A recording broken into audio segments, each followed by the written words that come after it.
Hola, ¿qué tal? Et bienvenue sur la chaîne des personnes qui souhaitent avoir un style de vie beaucoup plus sain. Et dans cette vidéo, j'aimerais te montrer comment faire tes courses sans avoir besoin d'hypothéquer ta maison dans un monde où tout coûte de plus en plus cher. C'est la raison pour laquelle, sans plus de blabla, sans plus de transition, je te dis let's go pour la vidéo. La première astuce, c'est d'établir un budget. C'est la raison pour laquelle, dans un premier temps, pense à analyser tes dépenses précédentes, à analyser tes relevés bancaires précédents concernant tes dépenses. Ensuite, en fonction de cela, tu pourras fixer un budget mensuel réaliste où tu prendras bien évidemment en considération tes dépenses et tes revenus, sans oublier de garder une petite marge de sécurité au cas où il y a des imprévus. D'ailleurs, je pense à faire une vidéo sur comment faire une sorte de gestionnaire de budget avec Google Sheet. Je ne sais pas vraiment si je vais le faire, je ne sais pas vraiment si je ne vais pas le faire. Donc, tout ce que je peux te dire, c'est ne t'attends pas à avoir une potentielle vidéo sur ça. Et inversement, ça pourrait peut-être arriver. Mais moi, je ne sais pas.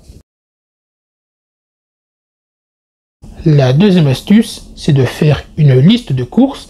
Et oui, parce que le problème quand tu fais tes courses sans réellement savoir ce que tu vas acheter, c'est que, évidemment, tu seras beaucoup plus tenté d'acheter des choses dont tu n'avais à la base pas réellement besoin. C'est la raison pour laquelle, avant de partir de chez toi, prends quand même le temps de réaliser ta liste de courses. La troisième astuce pour faire tes courses sans hypothéquer ta maison, c'est de chercher les bonnes affaires. Parce que tu n'imagines même pas tout ce que tu peux économiser en termes de dépenses, en termes de nourriture, quand tu cherches uniquement des produits qui sont en promotion, des produits style A plus gratuit, ce genre de bêtises. Parce que l'air de rien, ça fait pas mal d'économies. Et ça, on dit pas non. La quatrième astuce, c'est d'utiliser des coupons de réduction.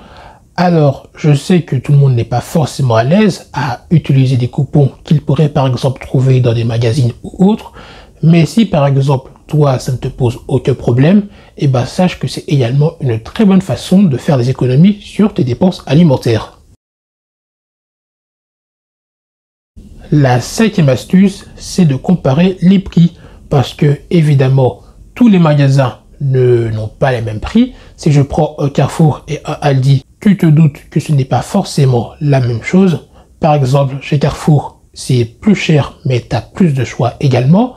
Alors que chez Aldi, c'est moins cher, mais tu as également moins de choix. C'est un petit dilemme auquel tu seras confronté, mais en fonction du budget que tu as calculé précédemment, tu pourras faire des choix beaucoup plus éclairés par rapport à cela. La sixième astuce, c'est d'acheter en vrac.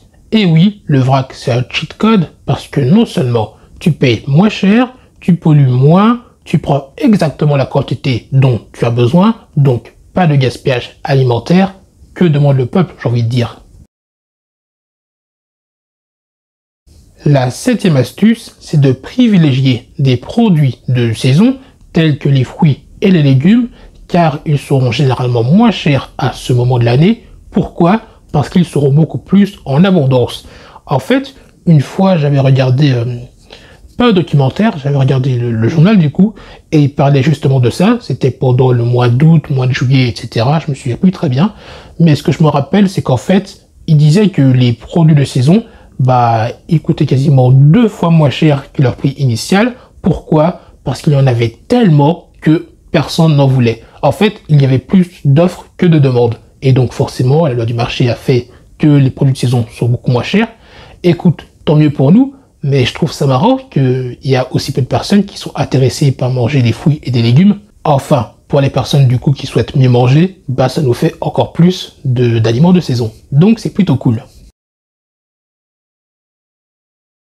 Astuce bonus, si tu veux également faire des économies sur tes dépenses alimentaires, tu peux également privilégier, ou du moins tu peux également essayer de souscrire à un programme de fidélité gratuit évidemment, parce qu'ils sont toujours gratuits ces programmes, où le but de ces programmes justement, c'est de bénéficier de certains avantages, comme par exemple des réductions, le fait que plus tu achètes, plus tu gagnes des points, plus tu gagnes des points, plus ces points se transforment en argent, et plus avec cet argent de magasin, tu pourras acheter encore plus de trucs. Donc les programmes de fidélité, c'est pas bête. Donc je t'invite quand même à voir si le magasin dans lequel tu vas régulièrement en propose. J'espère que cette vidéo t'aura plu, que tu en auras appris un peu plus sur les façons de dépenser un peu moins au magasin quand tu fais tes courses. En ce moment, je suis toujours en réflexion par rapport au fait de savoir si je fais ma vidéo sur comment faire un Google Sheet, sur comment mieux gérer ses dépenses alimentaires et autres, du style facture de gaz, facture d'électricité, etc.